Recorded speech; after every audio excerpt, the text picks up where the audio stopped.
man, that music just sounds so right after so long. You know, it does. We're back. It's a new year, new us. Yes. This is how we're coming in. No, this is great. And we've got a new guest. Well, maybe not a new guest, actually. We've had him before. Yeah. You know, I think technically we were his guests originally. That's true. Wow. How does that this is like full circle. This is good. Anyway, guys, episode 65, back in the saddle. Thank you, Eli, for the clever name. Chase, how have things been? They're good, man. Everything's been great. Actually, it sucks shipping wise, considering we've not done it in like over a month now. Yeah, that's been rough. That's been rough. Next week though looks amazing. So I hope everyone's as ready to receive as I am to give, because they're going out, buddy. For sure. Well, so I've got a special treat for our listeners tonight. I'm going to assume many of you were not around in the ye olden days when Snakes and the Fatman first came out. And I just felt like anybody who hasn't experienced the original theme song needed to take the next 30 seconds of their life and experience it. So before we bring on tonight's fantastic guest, I just want to play this delightful little clip for y'all. So enjoy, everyone. Welcome to Snakes and the Fatman podcast. You'll find snake talk crazy, salty and no filters.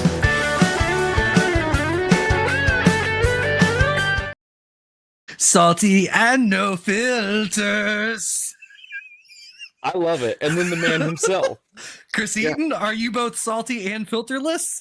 You're a piece of shit. That's all I'm saying. Okay. All is fair in love and war. When Late to the Mic first started, I also got a theme song and video made and animated. And I feel like since I'm going to troll Chris, I have to troll ourselves. So without further ado, here it goes. Late to the mic where the reptiles play, and the hosts keep the dullness at bay. Chase so keen and Troy's unique sway. Patrick's humor lights up the way. So tune in late, don't miss the show. For reptiles meet radio glow with Patrick, Chase, and Troy. It's a hit. Late to the mic, come be part of it.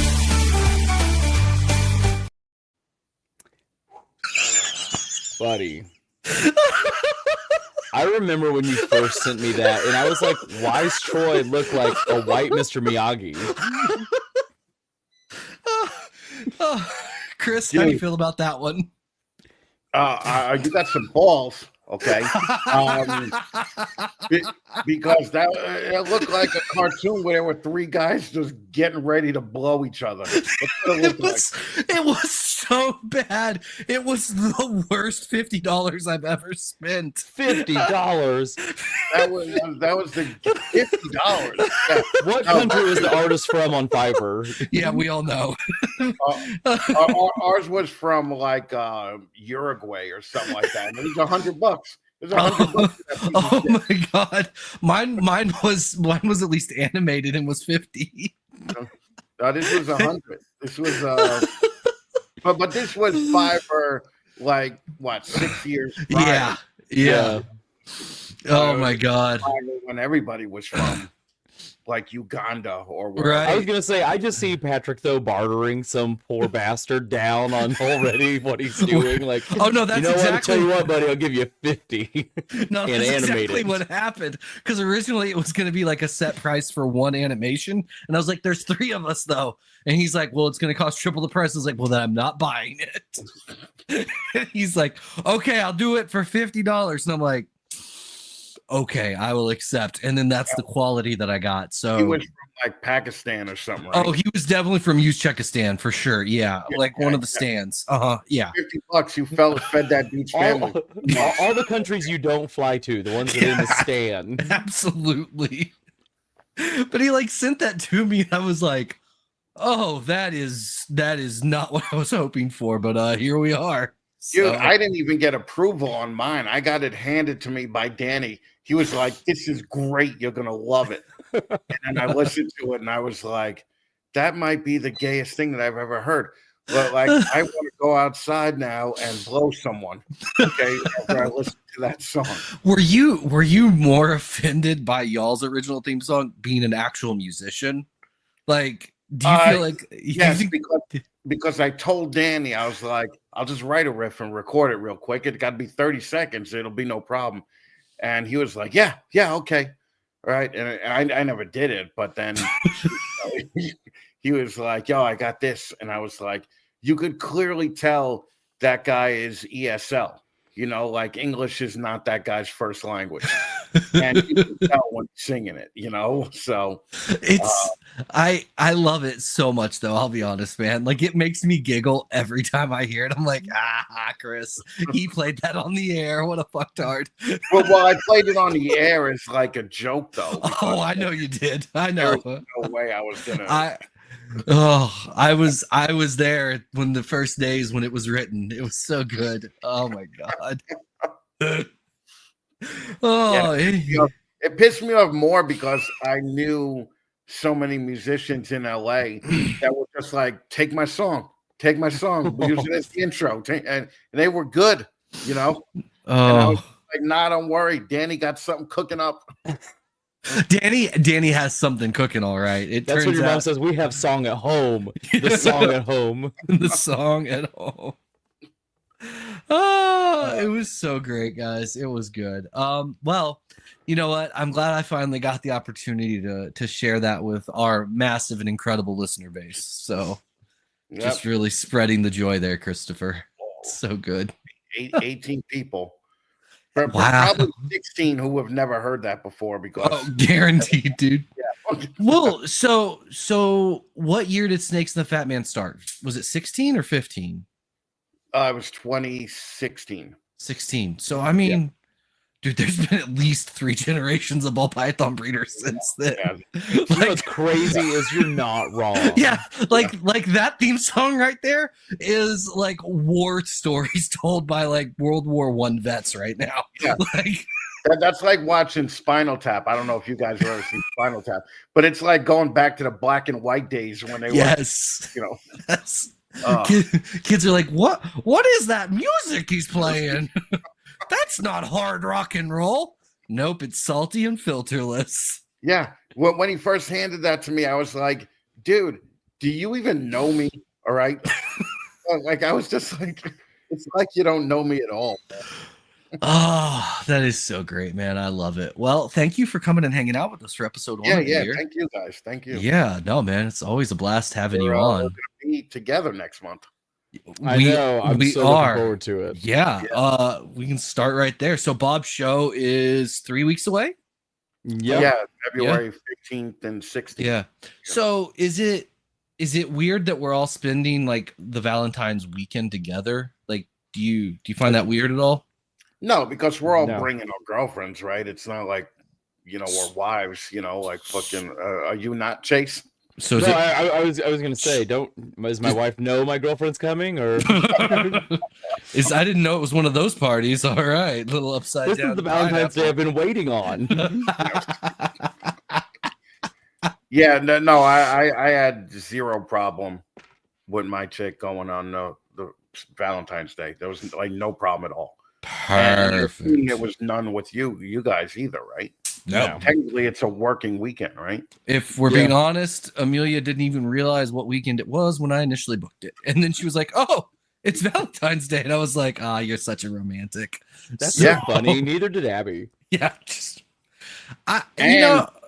And Captain America comes out on that weekend too. Oh, does it really? Yeah, we may have to run to the theater real quick. Buddy, yes, buddy. Yes, we'll need to.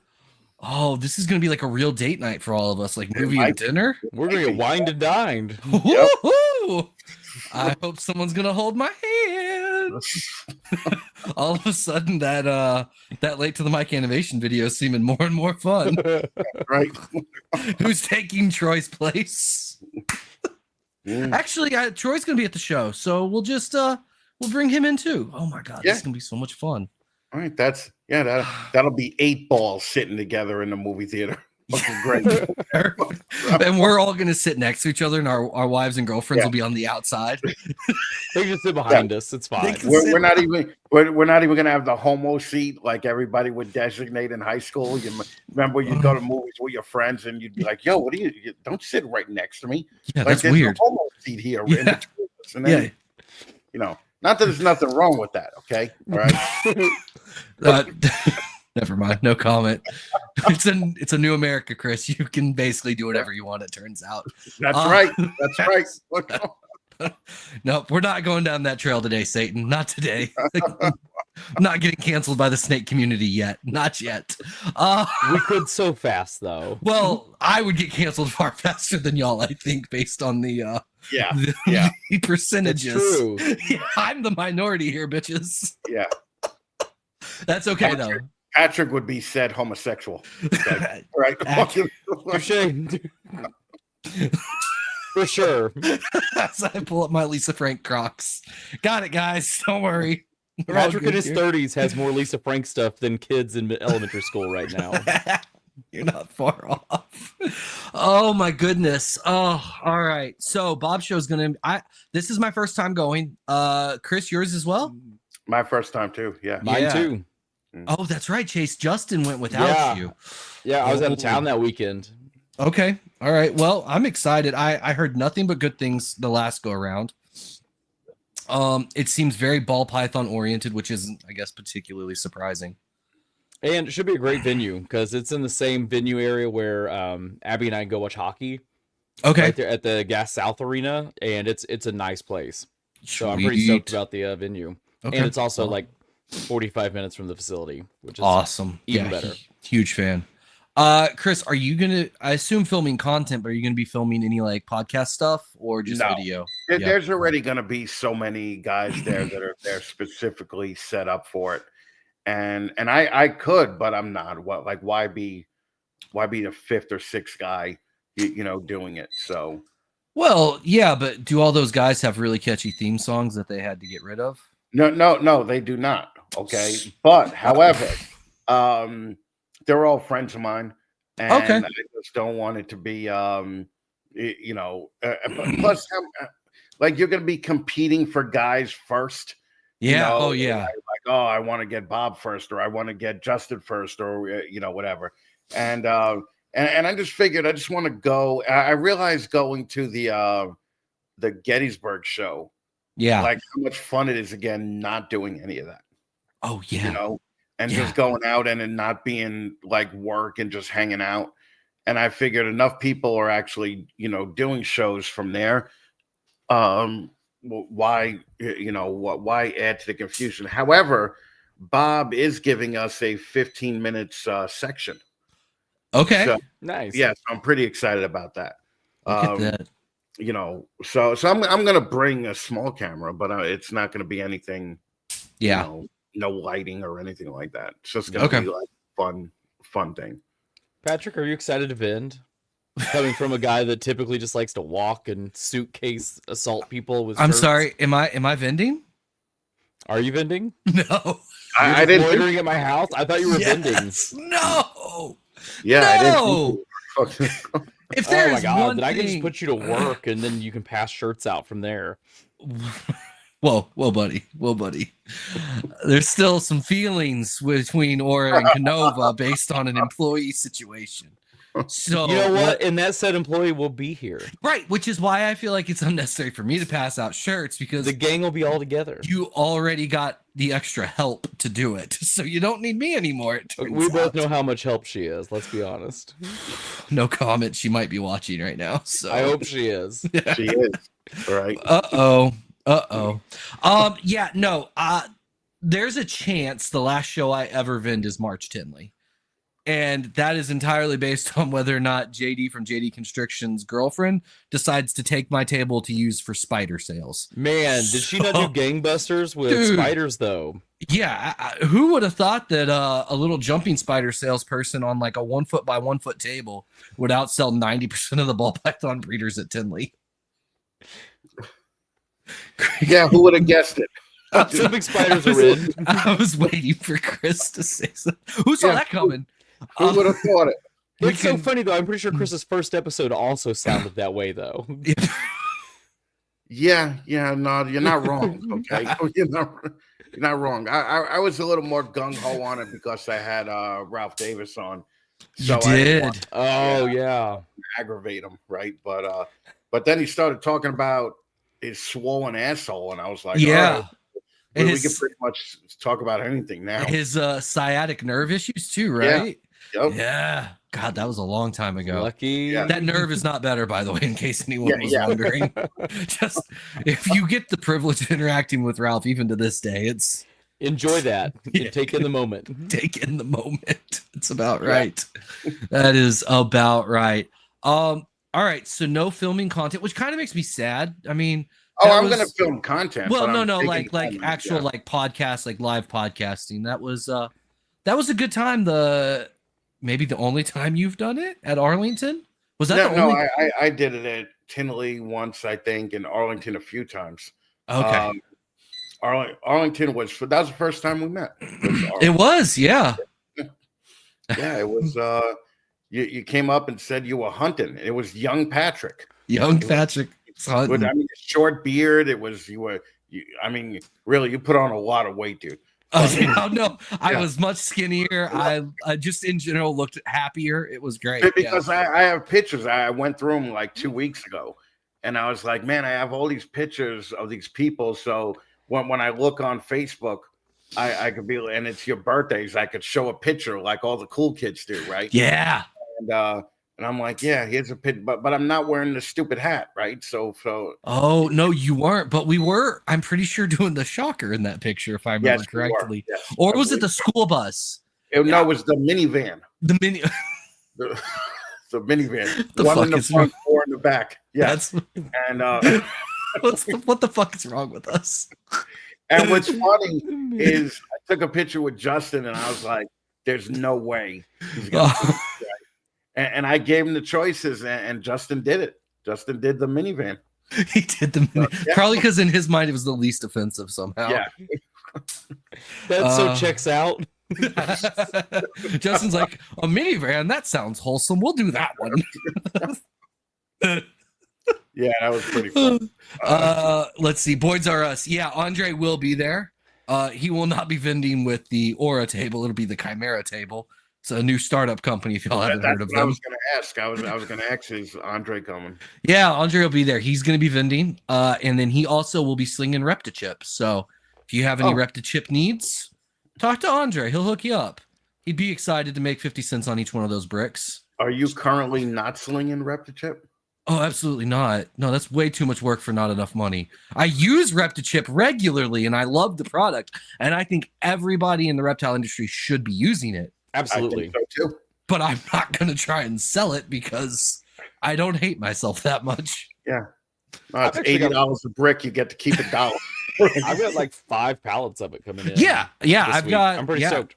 Oh, yeah. Well, yeah. I just got I'll send you a picture if I survive, or if Yeah. the truck driver doesn't leave it at the road. Can we, Chris, did you ever get pallets of Reptichip? No. Oh, you're buddy, missing you- out playing Reptichip Roulette. Yeah. We'll post some pictures on Instagram this week. I've been to the facility. I've seen the Oh, pallets. no. Yeah, but have you seen the pallets when they get delivered? Well, I saw Eric Markstaller's place when they get delivered, and I was like, holy shit, there's a lot of Reptichip here, because he had like 15 pallets delivered, and that was a lot. It's a lot, but also the pallets are really shitty. And so when they move them on the forklifts, they start crumbling. And so it's always a game with Chase and I when we're offloading them, or whether or not the entire pallet is going to collapse on us and kill us. Like, is today the day? It's today the day. Like giant thing. Yeah, Like, if I go that way, just pour water on it. It'll expand and cover me. It's a good product. It's a good product. And so like literally, I know the last 2 deliveries for me, the entire 2,000 pounds of Reptichip literally just fell into my driveway and nearly killed someone. And I'm pretty sure the same thing happened to Chase. So Yep. Actually, that 2 times ago, the last time, the truck driver looked at it and goes, yeah, I don't think I can get in your driveway. I'm like, dude, I've had full-size semis back here. You can do this. And he's like, oh, I don't feel comfortable. So then he just leaves them all at the road. And, Mine. yeah, and you know how far away, though, the road That's is from the crazy, facility. Well, yes, please tell us more of the struggles of having a long golden driveway. Here to the we facility. go. Oh, life is hard selling ball pythons. Our 300-foot driveway lined in marble and gold and snake jizz is just so Yeah. inconvenient. Yeah. Yellow brick road. That's what it is. The yellow brick. It's a yellow brick road. Anyway, Chase, I also had a similar problem. They left it at the end of my driveway, but it actually fell out of the truck into the road. Yeah. The problem was when they left it at Patrick's driveway and it fell, it hit his house. It hit my house. It did. Very, very short driveway, guys. Very short. Oh my God, it's amazing. But yeah, no, get your up to chip. Hit up Andre if you need any. He's definitely gonna be bringing stuff. Yeah, I just don't want to hook it. It's just I'm sure. I'm sure there's some money to be made there, but I already don't like vending shows and selling animals with huge margins, much less selling coconut with minimal margins. Right. So Yeah, no, I Plus,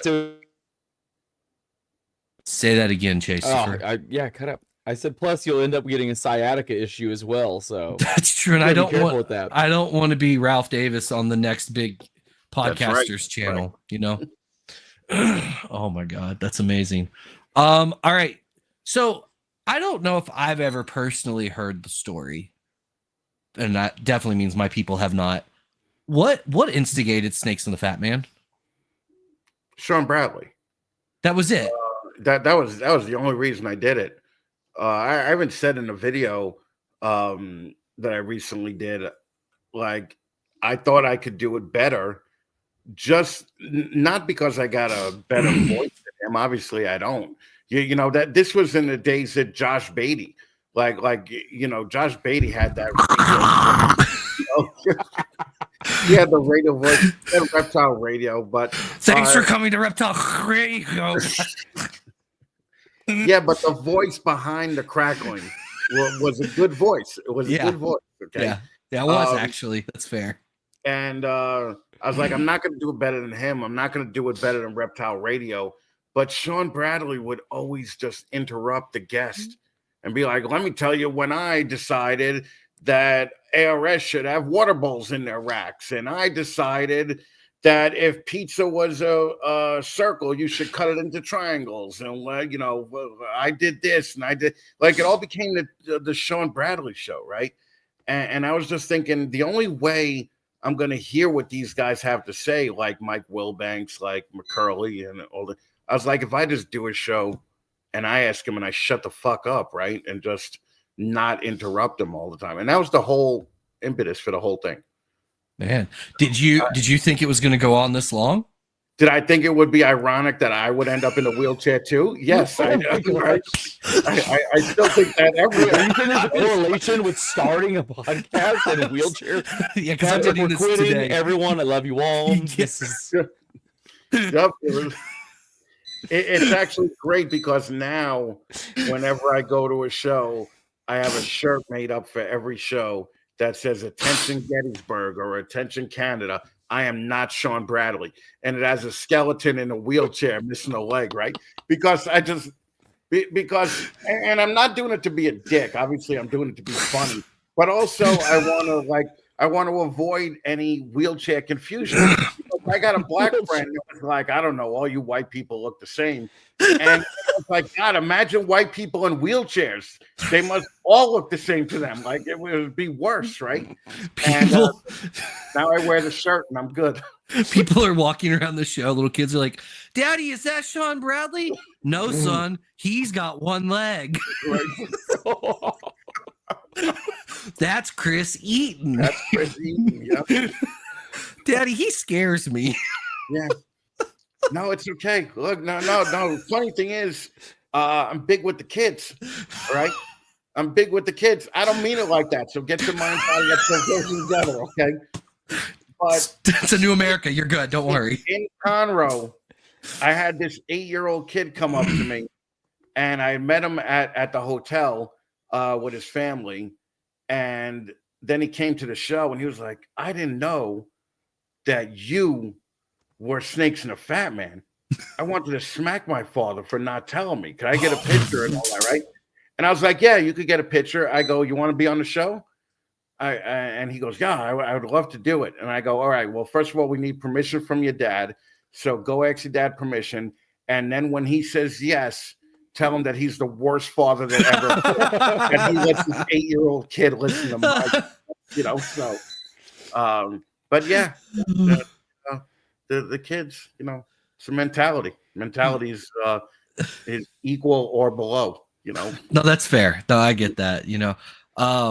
When we had Snake Discovery on last year, we had a lot of kids pop up on the show and had this huge influx of followers. And then a week later, when we had a normal episode, it was weird because we lost every one of them. It's like their parents were like, "Oh no, what just happened?" Yeah, no, it's very well. Also, it sucks when you have someone huge like that on. Yeah, and you have a show like that happened to me when Barcheck came on. In year one, I went from 3,000 to 4,000 views, and Barcheck came on. And all of a sudden, it was 13,000 views, right? Yeah. And I was like, "Man, we got it now." Next week, it was still the same. It went right back down. Back down. It's shocking how big of a pool some of those people have, right? Like with Ed and Emily's show, I think at the time we were averaging 200 or 300 views, and we got 10,000 on that in a week. Right. And it was like, well, if we can just keep, 10% of these people, we're golden, like you said. And then, but here's the thing, though. It's like Ed and Emily could sell out a show. Like it could just be, you get to meet Ed and Emily, and 3,000 people show up. Yeah, it was the same with Barcheck. It used to be the same with Justin and all the other big breeders. Whenever you'd have the big breeder on, your numbers would jump up to 8,000, 9,000. And now they go on every show, and it reminds me of when the internet took over magazines, because with the magazine, when you want to look at a musician like a rock star or whatever to see what they're up to, you get to see that once a month. So it's like an event when the magazine comes out, right? And now it's oh, there's Paul Stanley taking a crap, right? Yeah, great. There's Paul Stanley eating lunch with his wife. Oh, there's Paul Stanley taking another crap, and that's what I think it's like with the bigger breeders now. I think they've taken out a lot of the mystery of it, Yeah. So for our young viewers, a magazine is pieces of paper bound together with pictures on them. It was an incredible time, and we paid for it. We paid for that information. Yep. Or if we were poor, we went into Walmart, into the magazine section, and sat there for 45 minutes reading it. It was or Barnes and Nobles or whatever. Yes. Well, I grew up in East Texas, buddy. We didn't have Barnes and Nobles. Walmart was a lot more available. Right? Yeah, Barnes and Nobles was a place of higher education where I grew up. But no, you're right. I think access kind of dilutes a lot of this stuff, right? Yeah. So. And the other thing I was wondering, the last 5 years or 8 years, is when in the hell did all these 23 and 25-year-olds have access to 30 grand or 40? Because I did not when I was 23 and I was 24. You couldn't get a credit card. You had to save up from delivering papers.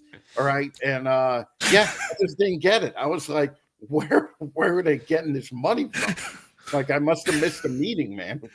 Papers, children, is an old time reference to newspaper. Yeah, you get ink on your hands. We also used to pay for those. Yeah. Wow, did this just become the Boomer Show all of a sudden?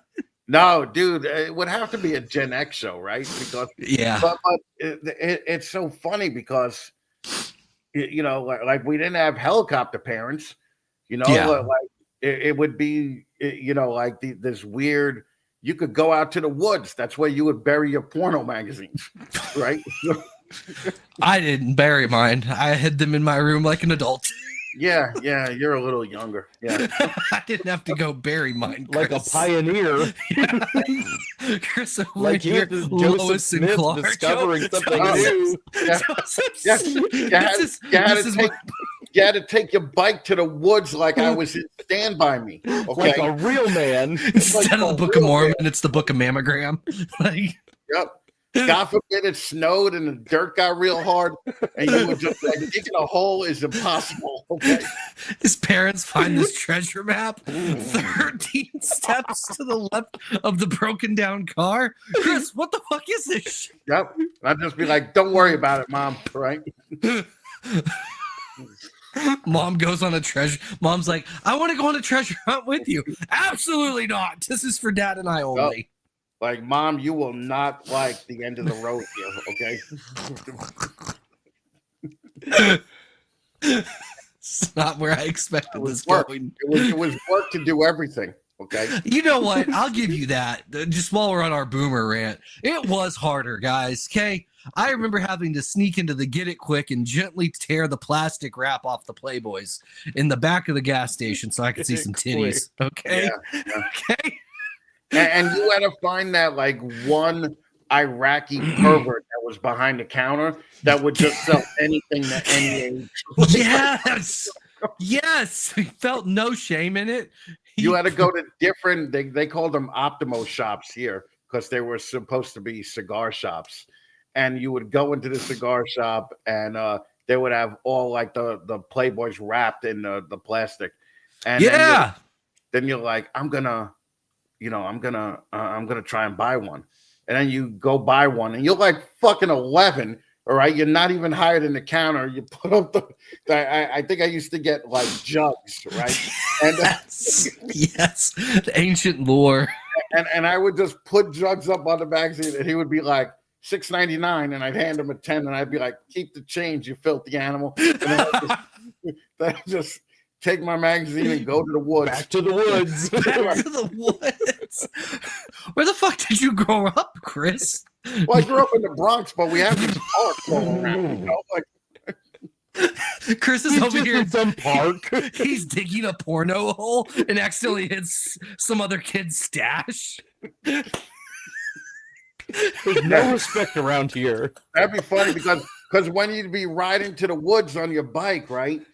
You would see like a friend of yours like 100 yards away, and you would just give him that little right? Give him a nod. Yeah. Used to have porn, you know, there's no free porn on the internet. Absolutely not. Yeah. You had to buy VCR tapes of porn. Girls Gone Wild, anyone? Yeah, it was so bad. Yeah. Dude. So God, kids have it so easy these days. yeah, it's the availability of everything now, you know, that Yeah. it still kind of freaks me out. But now I'm like a little bitch because if I have to wait a day, you know, like I'm ordering stuff from Amazon, I'm getting it the same day now. Right. You know, Right. so I'm loving it. So I have fallen into that habit, but I remember when you used to have to work for it. The good old days, as they call them. Yeah. Oh my God. Oh, that's magical. Oh, all right. Let's see here. We talked about the early days, which is important here. Ooh. I think that we Thank should you, recognize Ashley. Ashley, though. She just gave us 20 Yeah. bucks. Wow. Ashley, thank you. Thank you, Ashley. If anybody in the comment section would love to share their first porno experiences, I will happily read those on air. Where'd you guys bury yours? Where did you bury yours? First of all, I want Triple you X guys marks to the stop. spot. I want you guys to stop acting like I'm a caveman. I didn't just put it in the ground, okay? All right. You had a metal box, okay? You had a metal box with a lock on it, okay? Chris is Red Dawn prepping right now. It's just a bunch of magazines in a 5-gallon bucket with a lid buried. It's like I grew up in this prepper household where we're like burying guns and bombs and shit, ready for the apocalypse. And then little Chris is Jugs. over there, jugs, blacked. No, Whatever. it was always funny. Thank you, Chris. Oh my God! Thank you. Here's the problem. Oh my God! When you would when you would buy something and you were embarrassed to buy it, right? You would buy like 5 other things, right? Yeah. So I remember my cousin and I, my sister was getting married, right? So we both had our girlfriends at the time, and I'm like, yo, we better pick up some rubbers before we go to the hotel because and he's like, and my cousin's like, right, let's do it, right? So we go into the the convenience store and the gas station, and John, my cousin, immediately goes back and starts loading up on like Snapples and everything, right? And I'm like, what are you doing? You gotta stay hydrated. He's like, you gotta buy other things, right? So I'm looking at the wall with the condoms on it, right? And I'm a dude, right? You see the magnums, you're gonna get the magnums, right?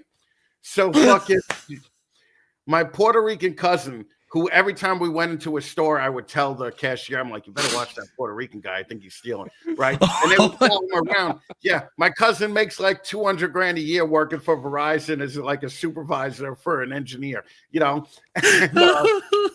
I got guys following him around gas stations. But I'm like, yo, give me 6 boxes of the 6 boxes, and it's awfully optimistic. And I hear from the back of the store, I hear, no, don't get those. Right?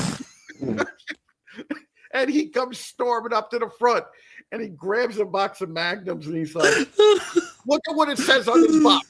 For black eyes and horses only. He's like, I'm going to have to tie a knot at the end of this thing in order for it to stay on, right? So I was just like, shut up, we're getting the Magnums, right? And turns out, he told me afterwards, he wore 2 of them, okay? And he always wore 2 of them from that point on. And he ended up marrying this girl. And the one time he only wore 1, the wife got pregnant. Oh my God. Yeah. I was like, dude, you have sperm. That's amazing. Like that's incredible. I stole it from my dad and carefully put it back just how he had it. Yeah, but here's the great thing about that, right? Like if your dad like secretly had it stashed and you stole it from him and then you didn't return it, like he may come looking for it, but like unless mom knew he had it, right. He's not going to say anything. At worst, you're both going to give each other a look and he's going to be like, I know you have it, and I know that you know that I know that you have it. Just make sure it's returned in proper condition. Like, yeah, my father had the most basic, dumb Playboy shit, and I knew exactly where he kept them. He kept them in like a filing cabinet in the basement, right? So I just went and checked one out one day, and I'm like, dude, what? Like, there's nothing happening here, man. You're like, Dad, go ahead, sit down, start taking notes. I got you. Yeah. You're borrowing mine from the woods. I was very upset with his like choice of porn. Like, young Chris is over here like, Dad, give me 20 minutes and I'll be back. I gotta go to the woods. I gotta go to the woods. Let me show you what real porno is. Chris's dad's trying to have the sex talk with him, and Chris is like, whoa, Dad, let me tell you some stuff. And all of a sudden it reverses, and Dad's taking notes vigorously. Have you heard of the minivan? Have you heard of the minivan? Yep, the bowling ball, right? Oh my God, we would drive on Chicago's South Side late at night. There we go. That's risky business right there for sure. He might have gotten herpes just by driving in that area. That's bold. You should get tested. I'm just saying. Yeah, Chris. All right. Yeah, you should get tested. I'm just saying. Maybe if you stopped looking at porn so early, you wouldn't have 13 kids, Chris. All right, Jesus Christ. Chris is a straight shooter. All right, I can't think of another guy in this chat that needs condoms more. Okay, bullseye he does. I was about to say he's like a fucking sniper. He doesn't miss. Yeah. When he shoots his shot, ladies, he hits. Yeah. See, and Playboy did have articles, but the magazines I had didn't have any articles. It's a picture book. I Yeah, it was definitely, like a picture book. Yeah. I definitely noticed the articles in Playboy. Definitely. Mhm. No question about it. Yes, absolutely. Oh my God. So This went to a place where I didn't want it to. Okay, you guys got it to like I'm trying to be nice, positive, Chris, for 2025. You know, I don't and- think this went negative at all. I think I just learned something new about you that you fucking buried corn in a woods. That it just warms my heart. I love that so much. So is 2025 Chris supposed to be nice and more positive? Is it the Yeah. goal? well, yes and no. I'm trying to be positive, but more like I think Leviathan said, like a positive football coach, where you keep your personality, but you're not so negative. And I'm like, yeah, I could try that. A little, yeah, okay. All Yeah. right. It I was like this losing the leg thing that makes it where, because as soon as you get a leg chopped off, according to Bionic Benny and myself, we have a show called Rise of the Machines. It comes out on the 28th of every month. where we Okay. talk about amputee stuff. And once it happens, like, you want to help other people that it's happened to, right? Because you Yeah. know all the Yep. shit that you got to go through, you know. And yeah, I think that's what started this thing. Now I'm from New York, so all my friends are like, "Oh, you got your leg chopped off and you became a pussy." And it's like, no, I didn't really become a pussy. Okay, I'm just, but a saying little that bit, a little bit. I think that I have experience enough to show some people, you know, how it'll work most of the time, and not just shit on them. And you know, like I remember I would just like shit on people, and I'd tell my other friends, and I'd be like, "Yeah, I told that guy to fuck off," and you know, I was like, New York representing, right? And my friend would be like, "Well, why didn't you just tell him how to do it so that he knew how to do it?" And that's what it's like now. It's like, you know, yeah, I may as well, you know.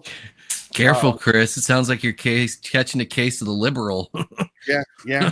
No, you don't got to worry about that. That would never happen.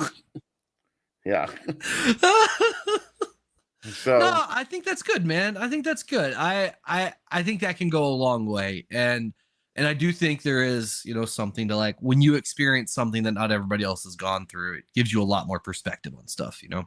So yeah. Well, because it's funny now when like we put in money to the ball python thing. The majority of it was our money, right? yeah, So when people tell me, or they told me, you know, I took out 50 grand in credit card debt, or I remortgaged my house, well, like right away, you're just like, oh. Yeah, you know, instead of calling the guy an asshole, I'm just gonna say, well, you know, I might have did it this way instead. You know, yeah, like, that's a bold gambit, right?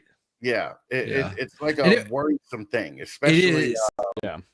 It's like selling your house now and investing in Bitcoin when it's already at, When it's you already know, all-time highs. Yeah. it's like it's crazy. It's So, scary, man. And it's funny you bring up, like, the mortgage, right? Like, there's some old timers that talk about, like, they took out second mortgages and stuff to buy animals, and it's like it can work out if you already kind of understand business, and, like, there's layers to it, right? Like, right.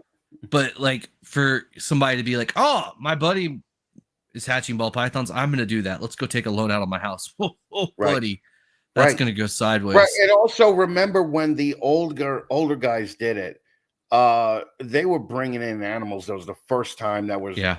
animals ever in the country. Okay. Right. I was talking to a guy the other day where he was like, the young people today, he was an older guy, older than me even.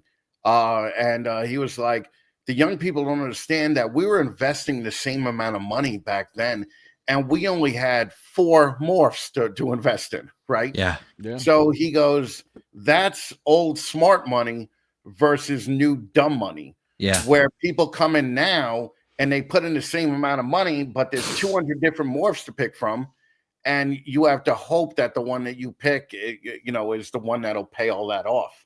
So I like that phrase, old smart money versus new dumb money. Yeah. I like For that. sure, man. Yeah, it's a real thing. I actually think this transitions nicely into a recent podcast that's kind of going viral in our community right now, where a very famous podcaster and comedian by the name of Theo Vaughn might have actually discussed the ball python industry.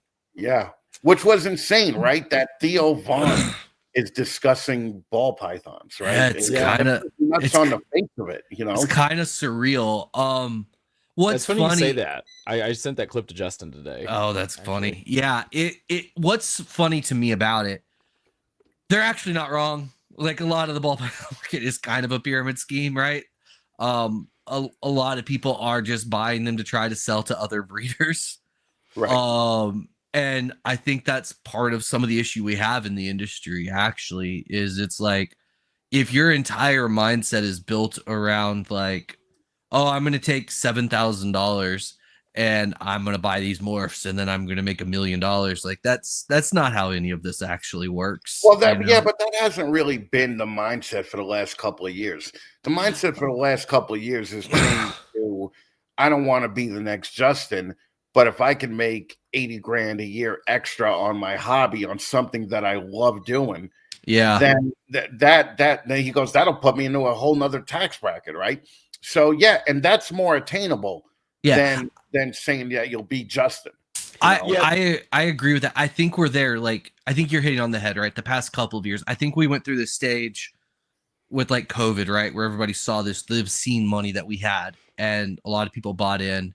And I think, now we're kind of seeing the repercussions of that. And I think people are now seeing how hard it is to actually do this as a job and like run it as a business. And I think you're right. There is a transition of people who are like, I just want to make some extra cash. I don't necessarily want to quit my job. And I think that's actually a really good place to be at. Yeah. I think it's I don't think people realize also a lot of the times the actual time it takes to recoup on long-term investments. Look, I think so many people saw it as like a quick thing, like, oh, I'll just get these two, they'll make this, and then I cash out. Instead of actually seeing that you have to develop things over a long period of time. I used to say the new people have no idea how long 2 years is. No, you are so correct. Oh my gosh, no. It's I try to explain to people, right? So I feel personally that I've been fairly successful in this industry. And when I tell people like how that worked out, I'm like, I started like a lot of people and I started with like under 10 grand in like investment animals. And I couldn't actually really make money early on. Like I was struggling. I couldn't figure it out. And I was really frustrated. And it got to this point where I was literally about to just sell everything off and just be done. And I sat down with my wife and we were talking and I was like, I just don't understand what's not working. And she's like, I don't know, like you got to figure some stuff out. And I remember talking to a couple of people and then I talked to Justin and something that people talked about was like, you haven't really bought any like actual expensive like investment animals. Like you've bought nice animals. I had, 10, 20 clown females and clown combo females at the time and stuff like that, but nothing that was really like earth shattering, right? So I'd hatch this stuff and they'd sell for a few $100 and that was fine. It was paying some of the bills to feed them, but it wasn't the business. And it was like, I said, okay, well, this is it then, right? And I told my wife, I said, let's take this money. Let's go buy this animal. It's a breeder male. It was a pastel fire leopard spot nose red stripe het clown male from Justin. It was a breeder male. And I was like, if I don't make X number of dollars off this male this upcoming season, we're just walking away because I don't understand the program. And it worked out because like you have to put fucking money into this industry to ever see anything back. Yeah, it's like a buy-in. It's like a buy-in, but also it wasn't just that I bought the expensive animal. I had 4 years of growing up females and tens and tens and tens of thousands of dollars also there that had to go with that male as well, right? Right. And that's what people miss out. It's not just time. It's not just money for the most part. It's a combination of the two. And you're lucky if you really see any significant returns in 4 to 5 years. You're lucky. Yeah. I mean, look, eyeballs for what it's worth, right? Like y'all came in fucking swinging with tons of money and tons of animals and $250,000. Yeah. That especially then that was a lot. Yeah. And it was but it was a combination of like dumb purchases. But for 8 years, like when we closed Eyeballs, we were still making money. Yeah. That wasn't really the problem because we did put money into, like the Stranger stuff. And but like I remember we bought a super red stripe from Justin, and I was like, we got to make sure that we don't breed this thing till it hits 1,000 grams because we spent enough money on it to where it's going to have to be a certain amount. Yeah. And we were still making money. It was more that I had a stroke at the shop, okay, and at the beginning of my leg things that we closed down Eyeballs. Yeah. It was making money. I guarantee that it would still be making money now because we did buy smart stuff. Between Danny and Donato and myself, we it wasn't like let's just put let's buy 25 lessers. Right. There was logic behind it. But also some of it, right, was like it's the work too, right? Like that's a shit ton of animals. And well, it's a lot of work. I mean, the first year we had 100 clutches because all the old timers were like, if you have 100, don't worry, you'll only get like 60. All right, and 60, you'll probably be about 400 animals. You can manage that. And like we just hit on everything that first year. We bred 100 animals. 100 animals took, and we had some slugs here and there. But that's when we realized, like, wow, you add 600 ball pythons within 3 months. Well, like your workload is tripling, Yeah. So it was a lot of work, but we had it set up to where it was decent. Like Danny and Donato would come in after work. I would show up around 3 or 4, and I would stay until 2 every night. Okay. And then I would just wake up and go to my day job, at 7 the next morning, stay there until 3 or 4. And I mean, it is a lot of work. That's a lot of work, man. Like that's the thing that people don't. Well, and then when everybody's like, oh, but you had a shop. Yeah. Like the associated costs that come with a shop, even when it wasn't open to the public. That's a lot. We still had to have insurance. We still, you pay electric, commercial electric is a lot more than, your standard Con Ed bill, at home. So it was a lot, but it was a lot of fun, but I couldn't do that shit now.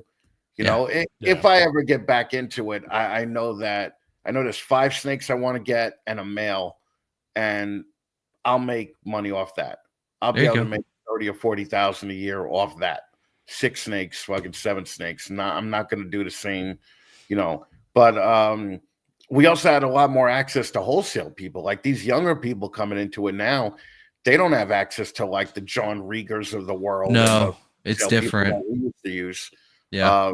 We used to hatch out shit and not worry about it. If we don't hit, we'll just wholesale it, and we have no problem.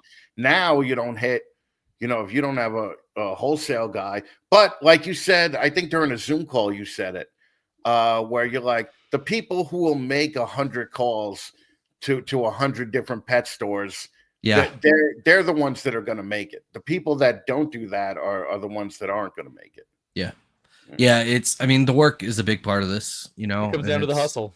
The hustle is real, and that's what makes the difference. And there's a mentality that goes with that, and there's a desire, and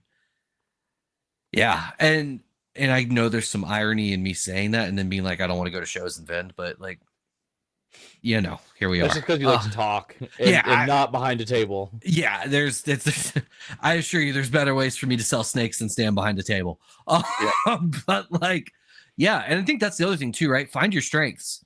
For me, like my business superpower has always been networking. That's always just been what I feel like has helped me in my life.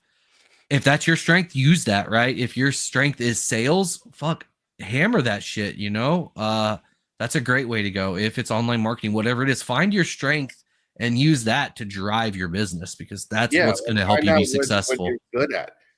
Like I went to even before YouTube was a thing, like Ken Masick, I would go down to his place and I would film him, just doing different things with, the animals every day. And, this is like in 2014, probably. Yeah. Right. And I knew I was good at videoing and editing and all that. And I was like, Ken would fly me down and we would just That's knock cool. out shit. And that's when I saw Ken and I was like, really, Ken is killing it right now. Yeah. Because that was back when you'd be getting $5,000 for an albino enchi, or whatever, So crazy. Yeah. So it's but you're right about the pyramid scheme, and the problem is, I love Theo Von. I'm not going to stop watching him. Okay, No. but what I told somebody in somebody's chat today, I said was all that did today is Theo Von has 8 million people that listen to his podcast every week. That just made your job of recruiting people to get into this a lot harder. Yeah.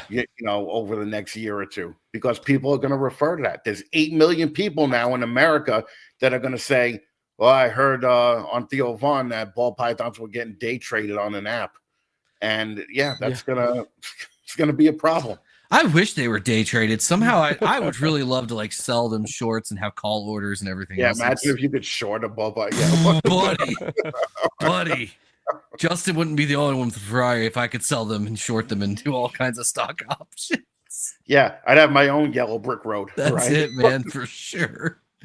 Oh, I love it. Yeah, it was interesting seeing it. My wife always says that our industry is kind of like a giant circle jerk. She's like, the money just gets kind of passed around, and on some level, she's not entirely wrong, but like also, I think that's where like a lot of people need to like make sure you understand what your market is and like what your goal is with the business, right? Because also, like you said, it's you go to a show, somebody makes $10,000, they'll be like, I spent $7,000 on a new ball python.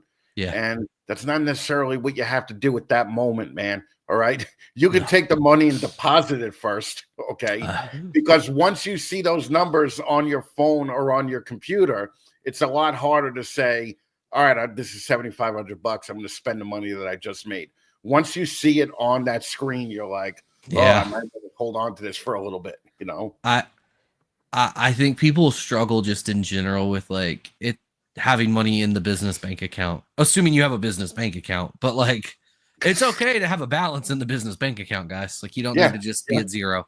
I'm a big fan of having a cushion there. You definitely want to have capital on hand because you never know what opportunities could arise. Yeah, or just what shit could go wrong too, right? Like I like Chase as the positive one there, right? And it's like opportunities, and I'm like, what if just shit all goes downhill and all of a sudden I can't sell a snake and I've got to feed this shit for 2 years? Like, right. I have money in the bank account to cover that because that's what could happen tomorrow, So yeah, man, I think it's actually something a lot of people should take like notice of and be like, okay, like we're going to call this a pyramid scheme, whatever. Like, what is my actual goal in the industry? What do I want to do? Am I a hobbyist? Do I want to be a business? Do I want this to, like you talked about, just be like extra cash that you can use to go do stuff? Do I want this to be like a true business that I quit my job in 5 years? Like, what do I want? So I think people need more direction. Yeah, well, I mean, without a doubt. But like I was watching one podcast where some lady was saying, you're not going to sell these ball pythons, these pet level ball pythons, because there's so many of them right now. So what are you going to do with them when they don't sell? Like, what are you going to do? And then the idiot says, yeah, I'm bringing my black pastel to my normal this one. And I'm just like, what? Like you just warned against that. And now that's what you're doing, Yeah. It's the short-sightedness of some people that'll kill them. But also it's kind of funny, like it's just funny, be like, wow, you threw your whole life away by, putting a second mortgage on you. Like, why would you have done that? Yeah. And also, why wouldn't you like listen to guys like Patrick that says, okay, you took out 80 grand, spend 40 on ball pythons and put the other 40 away so you could take care of these things for a year, until they start actually doing something for you. God. But like, they get 80 grand out, they'll spend fucking 81, and they'll think that that's okay. So I think that's if anybody ever learns anything from me and heeds just one thought, it's that thought right there, Chris. If you have $80,000 to start your business, do not spend all $80,000 on inventory because you have to be able to sustain those animals. Now, if you're buying animals to flip, sure, then maybe spend 60 or 70 if you know you can flip them like right away and start getting that revenue going. But if you're buying hatchlings to raise up to breed, dear God, for all that is holy, do not spend your whole budget on that because you will die in this industry, or 6 months down the road, you're going to call me and tell me that I can't afford to feed my collection. And like, what do I do? You know? I'm just selling to Patrick for 20 cents on the dollar. You know? So. 19 at best. Like, yeah, man, it's that's if there's any advice, I think that's it. Like, just sometimes I think that even more so than like having a plan. Like, that should just be your plan. Don't spend all your money. Like, it's okay. I know it's fun to buy new cool snakes, but don't spend it all. Yeah, but you also have to have a plan, though. That's part of the spending all your money. Is not having the plan. I don't disagree, but I'm saying, like, just don't spend all your money. That should be step one of the plan. Don't spend all your money. But shouldn't the plan that you're talking about just be obvious? No. Like if I was going to open up a restaurant and I got 200 grand, I would spend 100 grand to start the restaurant and save 100 grand to pay the rent on the restaurant for the first year. I've done. Like, is that an obvious thing to people? I've done business fast and loose plans out there. Yeah, buddy. I've done business consulting now for 6 years, give or take, and I have friends that are actual, like, true, like, legitimate business consultants, and the stories they tell me of people that dive into business with no idea and they blow through all of their runway immediately and there's no thought. Like, it terrifies me. It's the reason like 90% of small businesses go under so fast, you know? Yeah. Well, that's the whole thing. Like I came under fire for using terms like white label and fucking runway and fucking in any other business on the fucking planet.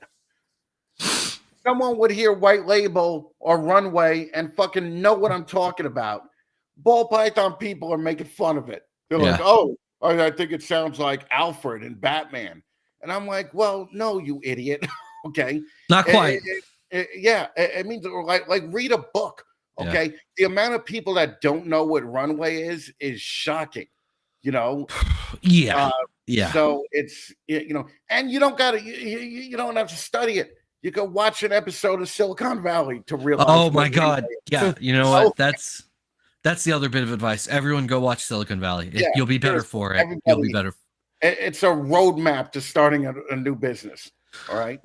It's so accurate too. That is exactly how it just works, just in business. Yeah. Oh my God. Oh, dude. This hour flew by so fast. This was awesome. It was good. It was a lot of fun. Chris. Good way to come back. Thank you for hanging out with us, Chris. Yeah, dude. Thank you, man. Thank you. It's always a pleasure. And I'm looking forward to next month too. I can't. Yeah, dude, I can't wait. It's gonna be fantastic. Away and we're all together again in person. This is gonna be good. So I put the link for your website, the Fatman Nation, below. Aside from that, is there anywhere you want people to go to see your content? No, it's just the Fatman Nation on everything, on Perfect. Instagram, Facebook, Patreon, TikTok now. Now the TikTok's back, baby. It's back. We're gonna ramp it up. We're gonna ramp up our TikTok content. But it's gonna be fun though. And the most important thing, and we hit on runway and white label and all that. The most important thing is you still gotta have fun doing this shit. Yeah. You know, like the only reason that I'm still here is because this is fun doing the podcast and hanging out with you guys and everything like that. If it was actual work, I'd be out of here. To do better. Okay. Yeah, there's better ways to make money. The friends in the industry make it so much better. They do. Yeah. They do. I love it. Chase, best way for people to reach out to you, my man. JKRMGR on Instagram and Canova everywhere else. Patrick? I love it. Guys, Aura Reptiles literally everywhere. Please like, subscribe. I need the validation. I was reminded recently by another podcaster who might be in the upper left corner that I don't validate y'all enough on your comments. So my goal this year is to start validating y'all more. Yeah, we totally skipped that tonight. Yeah, we did. I know, that's the irony here. So my New Year's resolution is to do better about reading comments and acknowledging y'all, because y'all make our dreams come true. So friends, thank y'all so much. Look forward to bringing y'all a surprise guest next week. And hopefully it's gonna be great. And hopefully we see everybody at Bob's show. Till next week, everyone, have a great one. We'll talk to you later. See you guys. Take it easy, guys.